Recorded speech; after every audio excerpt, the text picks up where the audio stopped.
Thanks for listening. This is Brian Hurley from Business Performance Improvement. The podcast Lean Six Sigma Bursts are short lessons, comments, Q&A, and insights. If you have a question, send your question through the Anchor app, and we might feature you on a future episode. Or contact me at biz-pi.com. In this podcast, I want to recap a book review of The Lean Dentist. So recently I did some observations at a dermatology clinic, and my friend Maria suggested that I read this book.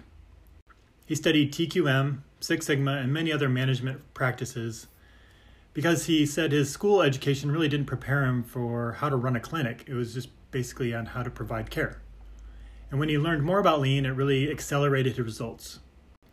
As he became a stronger leader, he began to understand and practice the following principles: how to define value and build your organization around it, getting into the real work to uncover why the process is or is not flowing, systems thinking instead of separate departments and functions, that change starts with the leader, building a passion for learning about customers, processes, and problems, developing creative countermeasures and experiments, commitment to following the PDCA improvement cycle and modeling the behavior of lean thinking, the humility to seek knowledge from everyone, and that all improvements are temporary, so each process we have and standard is just the best option we know about right now.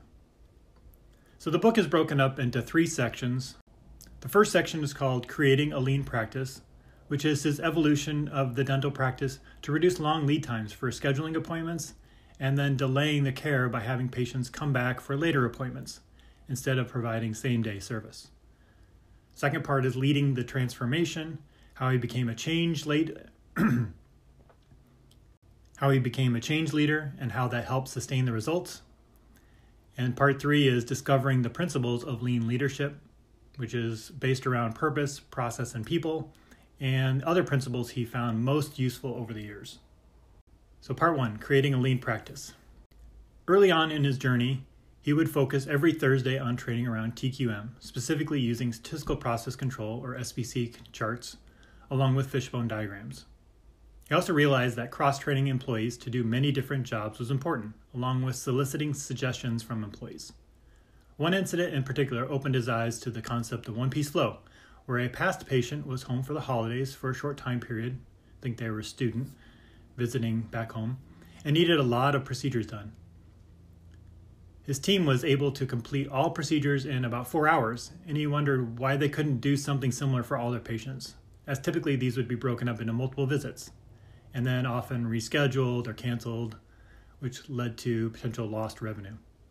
Some of the barriers he decided to tackle in his clinic were as follows: reduce procedure setup times, which made up a large portion of each visit, complete more treatments at once, so when setups were reduced, it created capacity to do more work with each patient instead of scheduling more patients, combining the hygiene and dentistry together so there no longer were dedicated spaces or rooms for each one, creating patient care flow manager position, which looks at the processes from patient efficiency perspective, not staff efficiency, creating a visual system to prevent new flow manager from being the bottleneck of information and communication, and created a Kanban flow in visual colors for room supplies. So as a result of these changes, they have seen the following improvements to their clinic performance: 82% improvement to the hours available, 90% improvement to the patient's time to complete the treatment, fewer staff overall, and fewer patient rooms needed. And in the blog, I've got a table from the book that has the summarized improvements from 2005 to 2008. He also puts together a list of lean terms that are often used in the manufacturing industry and how they translate to dentistry.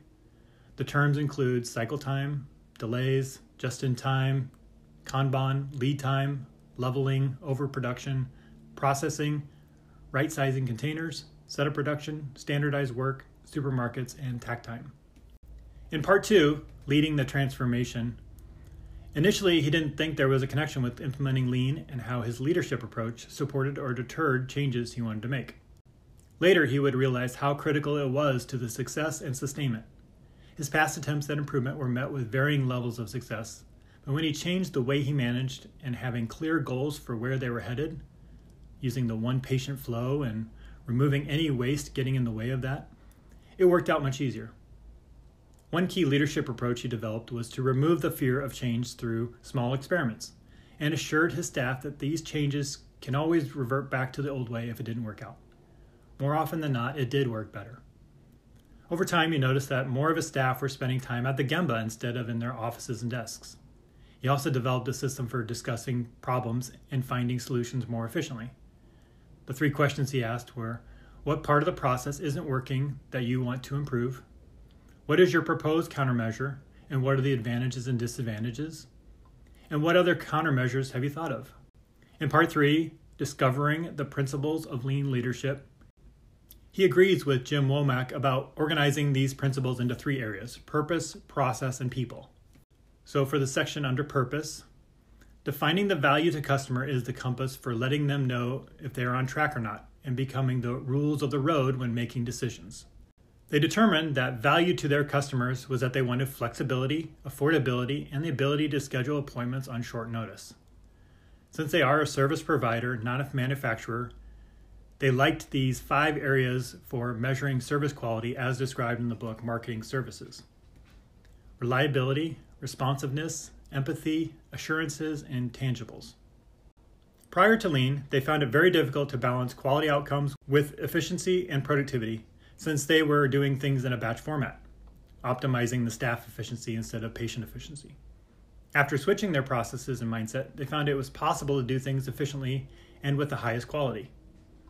He learned from a lot of earlier works such as W. Edwards Deming and the Deming Management Method, where he learned about SPC and the concept of special cause variation, Daiichi Ono and the Toyota Production System on how to reduce lead time, establish flow, and increase capacity, which, by the way, is available through Audible as an audiobook now. So I just re-listened to that, so I'd recommend you check that out if you like Audible books.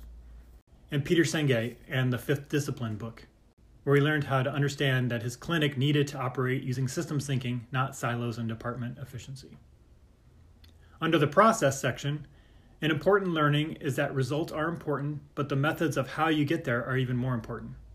Leaders that don't care about how and only care about the numbers will get numbers that are often manipulated or will drive bad behaviors that can negatively impact the customer.